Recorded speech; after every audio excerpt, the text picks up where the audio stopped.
Señorías, primero saludar a los afectados por la talidomida que asisten a esta sesión. Y ir muy brevemente porque hay que decir muchas cosas sobre este tema. Primero, que la historia de los afectados es la historia de una tragedia y que es una historia que relata perfectamente las diferencias que aún nos separan con otros países europeos y que durante muchos años, efectivamente, África empezaba en los Pirineos. Brevísimamente, durante el periodo 1955-1963 se produjo en España un elevado número de casos de nacimientos con embriopatías severas producidas por la ingestión materna de un fármaco sedante, cuyo principio activo, la talidomida, fue sintetizado por la compañía Grunenthal.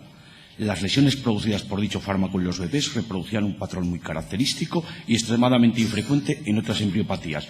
Se trata de lesiones severas con acortamiento de extremidades o ausencia de las mismas en un patrón reconocido como focomelia o amelia, así como otras malformaciones menos frecuentes. La deficiente organización sanitaria en nuestro país en aquellos años hizo que se retrasara indebidamente la retirada del fármaco, hasta tal punto que la última orden de retirada emitida por el Ministerio tiene una fecha tan tardía como 1985, 30 años más tarde de los primeros nacidos con esas embriopatías.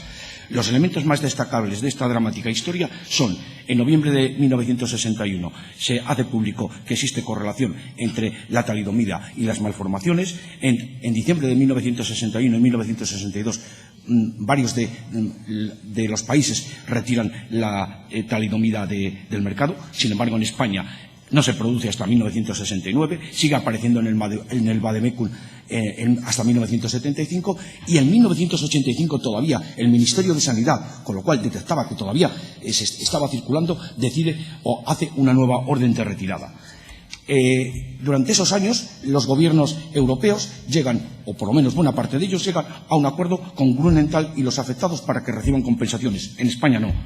En España solamente empezamos en el año 2010, el decreto 1006-2010, que además plantea primero un plazo absolutamente insuficiente, es decir, desde el 7 de agosto hasta el 30 de septiembre de ese año es el plazo para reclamar, que además acepta las imposiciones de Grunenthal en la que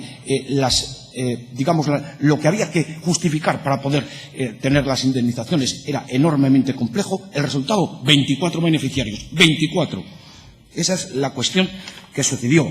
Los afectados se meten en un proceso legal y al final el Tribunal Supremo dice que el delito ha prescribido. Estamos hablando de una cuestión criminal, estamos hablando de delitos.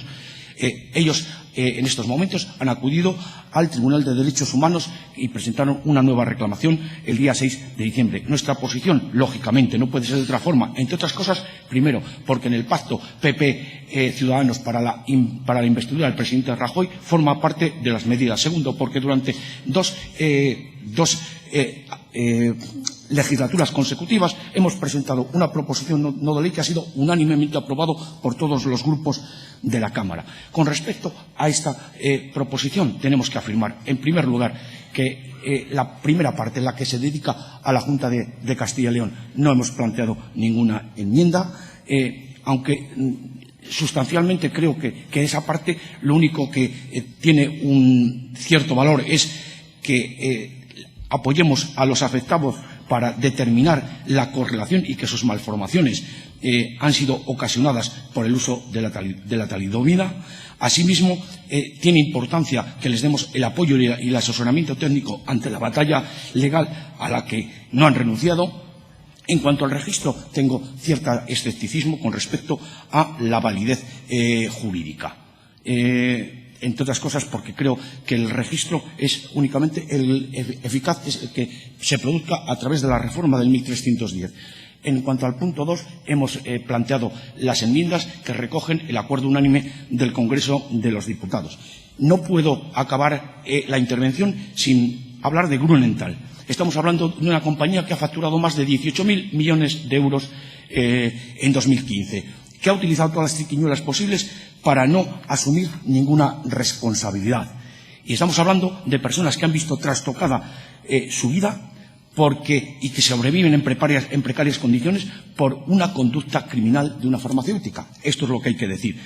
Y nos alegramos que los partidos mayoritarios estén en estos momentos en la defensa de los afectados, pero llega tarde, 20 o 30 años tarde. Hubiese sido mejor que esa defensa se hubiese realizado hace 20 o 30 años, cuando estaban vivos muchos más afectados. Oportunidades han tenido de hacerlo y desde el Gobierno.